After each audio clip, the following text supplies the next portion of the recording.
10 June 1944. Oradour-sur-Glane, late afternoon. The church doors close with a heavy thud. Outside, soldiers check their watches. Inside, mothers hush their children as a thin line of smoke curls beneath the nave. A single bell note hangs in the air. Then the roar begins. The March of the Das Reich Division. Just days before Oradour burned, chaos had erupted across France. On June 6, 1944, Allied forces landed in Normandy. News of D-Day spread fast, shaking the German command. Hitler's armies were suddenly fighting on too many fronts. In the south of France, one of his most feared units, the 2nd SS Panzer Division, Das Reich, received new orders: move north, crush the resistance, and reinforce the front. They were stationed in Montauban, nearly 400 kilometers from Normandy. But as they began their march north, they didn't move like soldiers. They moved like executioners. According to records from the U.S. National Archives, the Das Reich Division left a trail of killings and reprisals across every town they passed. They saw French civilians not as bystanders, but as enemies. Resistance fighters in the countryside were ambushing convoys, cutting phone lines, and blowing up train tracks. Every act of sabotage enraged the Germans more. Villages suspected of helping the resistance faced brutal collective punishment. Houses were burned. Civilians were shot as examples. Then came the incident that would ignite one of the darkest days in French history. In early June, members of the French resistance captured SS Major Helmut Kempfe, one of Das Reich's most decorated officers, and a close friend of Major Adolf Diekmann, commander of a battalion within the division. When Kempfe vanished, Diekmann's fury boiled over. He demanded his friend's return, but no one knew where Kempfe was being held. Rumors swirled that the resistance had executed him. In his rage, Diekmann vowed to strike back, not just at the fighters, but at anyone who might be helping them.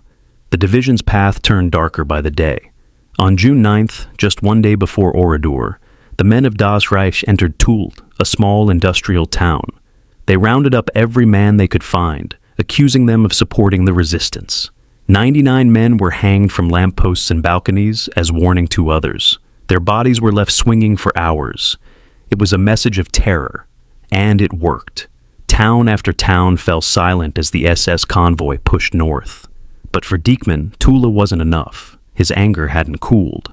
The next morning, he led his troops toward a quiet village that had nothing to do with the resistance, a place that had never fired a single shot. That village was Oradour-sur-Glane. The trap closes. On Oradour-sur-Glane. It sat quietly on a hill above the Vienne River, just a few miles from Limoges. A peaceful farming community, cobbled streets, stone houses, a church at the center. It was a warm Saturday, June 10th, 1944. The war felt far away. The villagers were preparing for the weekend market. Children rode bicycles, women chatted outside the bakery, and the church bells rang just before noon. Then the sound of engines broke the calm. Around 200 SS soldiers from the Das Reich Division rolled in on armored trucks, half-tracks, and motorcycles. The villagers had seen Germans before, but never like this. The soldiers fanned out fast, blocking every road out of town. No one could leave. No one could enter. A message spread through the streets. Everyone was to gather on the village green for an identity check. It sounded routine, something done in occupied France all the time. So, people obeyed. They brought their identity cards, gathered their children, and walked into the square.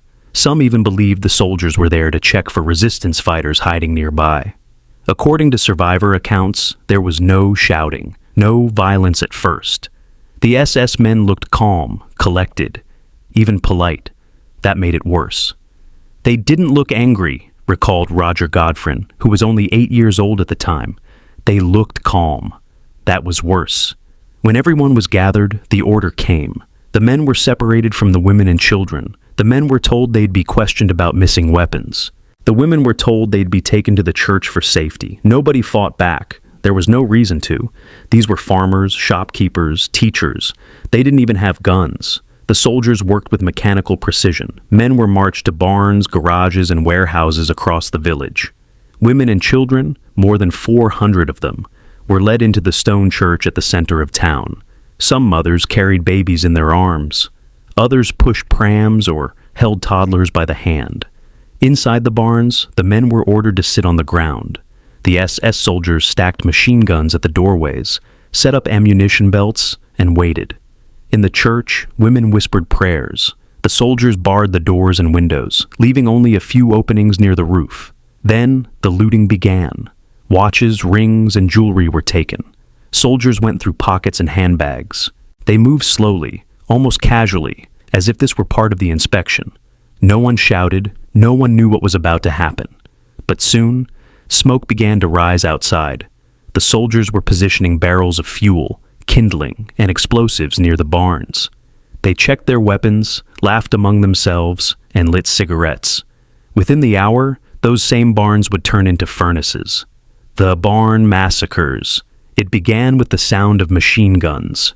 Not bursts, but controlled, methodical fire. The SS soldiers aimed low. They weren't trying to kill the men quickly. They shot them in the legs, one by one, watching as they fell screaming to the floor. Then the firing stopped. The soldiers walked among the wounded, checking who still moved. They brought in straw, wooden crates, and barrels of fuel. One survivor later told investigators that he could hear soldiers laughing as they splashed gasoline across the piles of bodies. When the fire was lit, the heat was instant and unbearable. Flames raced through the barns, feeding on straw, wood, and human flesh. The roof collapsed, turning the entire structure into a roaring furnace. 6 men somehow survived. They had fallen early in the shooting, buried beneath layers of the dead and dying. They stayed still, holding their breath as fire consumed everything above them. One of them, Marcel Darthout, later told French investigators, "We could hear the screams, terrible screams, from men burning alive. I will never forget the smell." When it was over, nothing remained but ash and bone. Forensic teams who later examined the site described seeing rows of skeletons fused together in burned-out barns, according to the historian. The fire had been so intense that metal tools melted into the ground, and human remains fused into unrecognizable forms. Outside, the air filled with black smoke. The smell of fuel and death drifted across the fields. Farmers from nearby villages saw the plumes from miles away, but were too afraid to come close. Anyone caught near Oradour that day would have met the same fate. 8-year-old Roger Godfrey had been separated from his classmates earlier that morning. When the shooting started, he ran. He crawled through ditches, hid in tall grass, and kept moving while bullets cracked overhead.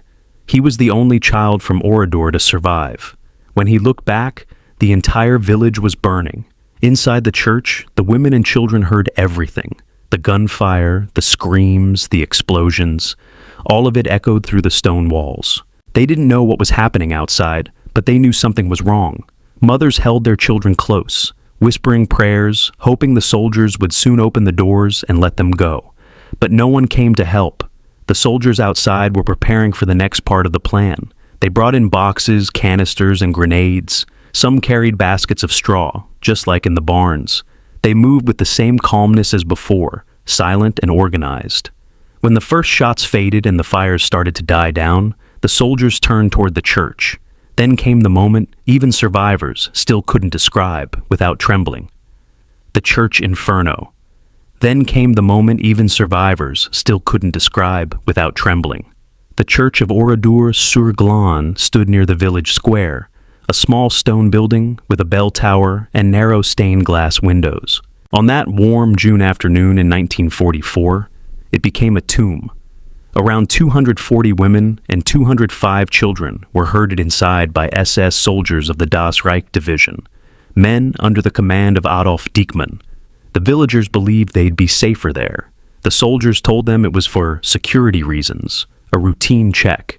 Mothers carried babies in their arms, and older children clung to skirts. Some brought prayer books or rosaries, whispering that it would be over soon. Outside, the men's gunfire had already faded into a heavy silence. Then, the soldiers began their next act. Several of them dragged straw bales, wooden crates, and jerry cans filled with gasoline toward the church entrance. Others rolled in hand grenades and set them near the altar, the smell of fuel mixed with the faint scent of lilies that still lingered from morning mass. It was a strange kind of calm before the roar of fire tore through the air. One survivor, Marguerite Rouffanche, later told investigators that she heard a deafening explosion followed by thick black smoke pouring through the nave. The grenades went off first, shattering the windows and setting the straw ablaze. Flames raced across the wooden pews and climbed the walls. Mothers tried to shield their children. People rushed toward the doors, but the heavy wooden panels were locked from the outside. The soldiers had jammed them shut with furniture. Inside, chaos turned to horror. According to Rouffanche, the church was filled with screams, fire, and the smell of burning flesh. She saw women collapse, overcome by smoke. Children cried for water, for their mothers, for God. A baby's pram caught fire near the front row. In the haze, someone began singing a hymn, but the voice was drowned out by the roar of the fire and the crack of gunfire from outside. The soldiers were shooting anyone who tried to break through the doors or windows. Rouffanche found her way behind the altar, where a small ladder led up to a stained glass window.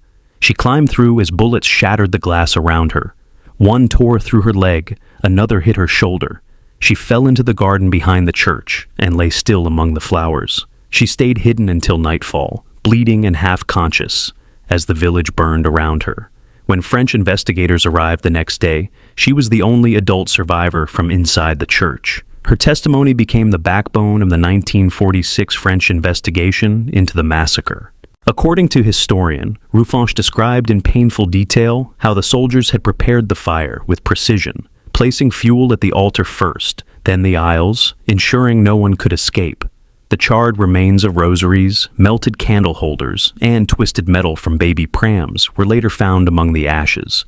Even the church bell had melted, dripping into a puddle of bronze on the stone floor.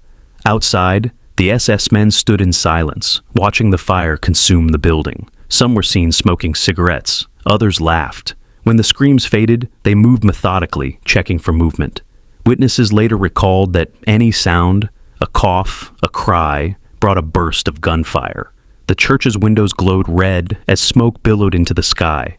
The smell carried for miles. Down the hill, in the barns where the men had been executed earlier, the flames were still smoldering. Roger Godfrin, the 8-year-old boy who had escaped, crawled through fields toward the woods.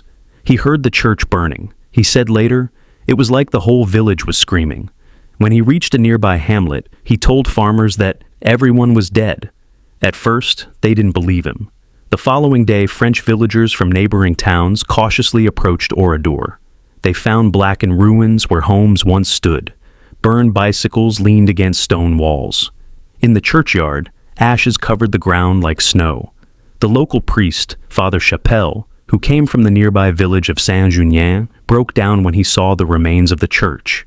"They burned them alive," he whispered to the investigators who arrived days later. Forensic teams collected what little remained. According to the historian, the investigators discovered rows of skeletons fused together in the church and barns. Many were impossible to identify. Watches had stopped around 4 p.m., the moment the flames reached their peak. Inside the church, they found small bones, melted glass, and a half-burned prayer book open to a psalm about deliverance. Years later, survivors and historians would debate why Oradour-sur-Glane was chosen. Some said the SS mistook it for another village rumored to hide resistance fighters. Others believed it was a deliberate act of terror, a warning to the French population. Whatever the reason, the scale of brutality stunned even German officers. General Heinz Lammerding, commander of the Das Reich Division, later justified it as a military necessity.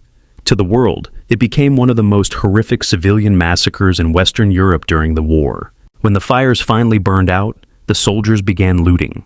They took watches, rings, and bicycles from the dead. Then they set fire to the rest of the village, homes, shops, the school. Stone walls cracked and fell.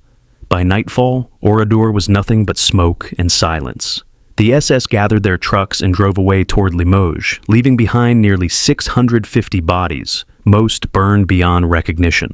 When rescue teams arrived the next morning, they found Marguerite Rouffanche lying in a garden, barely alive. She was taken to the hospital in Limoges, where she spent weeks recovering. Later, she testified at war crimes trials, saying, "I saw my village die. I heard the cries of the children until there were no more." By then, Oradour-sur-Glane was more than a village. It was a graveyard frozen in time. The French government decided never to rebuild it. The ruins were left as they were: blackened walls, rusted cars, and the hollow shell of the church. Visitors today can still see bullet holes and melted bells. The sign at the entrance reads, "Souviens-toi," remember. But the soldiers of Das Reich didn't stop there. As they left Oradour behind, they continued south toward Toulouse, carrying with them the same orders, the same cold precision. And just days later, in another quiet French village, their terror would begin again. The erasure of a village. The SS troops didn't leave Oradour-sur-Glane quietly. As they withdrew, they moved through the ruins like scavengers. They went door to door, setting the last standing homes ablaze, tossing grenades into cellars where survivors might still be hiding. Cows